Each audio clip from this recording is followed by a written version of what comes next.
In 1928, a single, unexpected oversight in a cluttered London laboratory completely changed the trajectory of human health forever.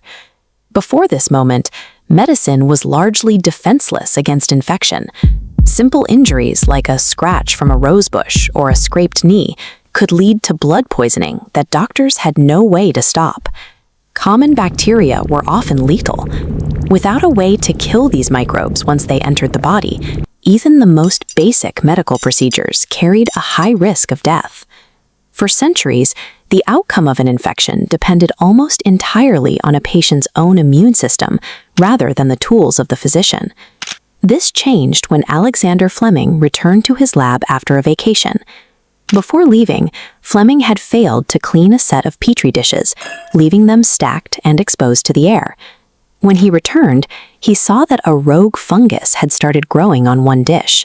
But instead of discarding it, he noticed that the bacteria surrounding the mold had been wiped out. Intrigued, there was a clear ring around the mold where the bacteria could not survive. The mold was creating a barrier that stopped the growth of common pathogens. Fleming named the substance penicillin. He discovered it was the world's first antibiotic, a chemical that could dissolve the cell walls of bacteria without damaging human tissue. By leaving his equipment unwashed, Fleming had accidentally identified a compound that could kill internal infections for the first time in history. Fleming published his findings in 1929, detailing how the mold could treat various infections. However, his paper was largely ignored. The scientific community at the time showed little interest in developing the compound for practical use. For 10 years, the blueprint for the first effective antibiotic sat in medical archives, gathering dust. While people continued to die from treatable wounds, the solution remained tucked away, unread and unrefined. This changed with the start of World War II. Global medical priorities shifted as casualties began to mount. On the battlefield, soldiers were frequently surviving the initial impact of bullets or shrapnel, only to die days later from the bacteria that entered their wounds in the trenches. Military doctors were struggling to keep up. Without effective medicine to halt the spread of infection, they could only offer basic sanitation and hope for the best. This chart shows the mortality rate for infected wounds at the time. For certain bacterial strains, 9 out of every 10 soldiers who contracted an infection died.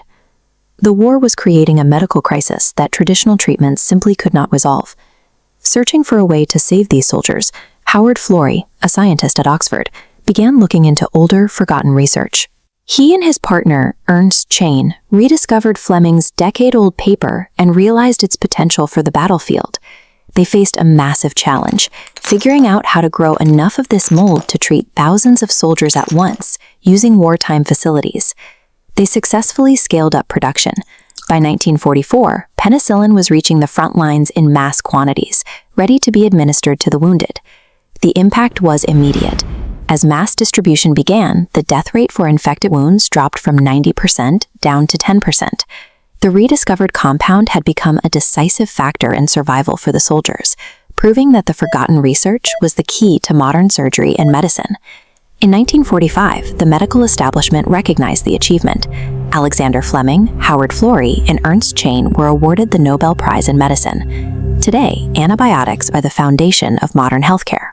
Every treatment for infection, from childhood illnesses to post-operative recovery, relies on the lineage of this one discovery. It is a powerful reminder never to ignore a mistake, because sometimes a simple mistake ends up writing history. Subscribe to Knowledge Flash for more mind-blowing facts, and don't forget to like and share.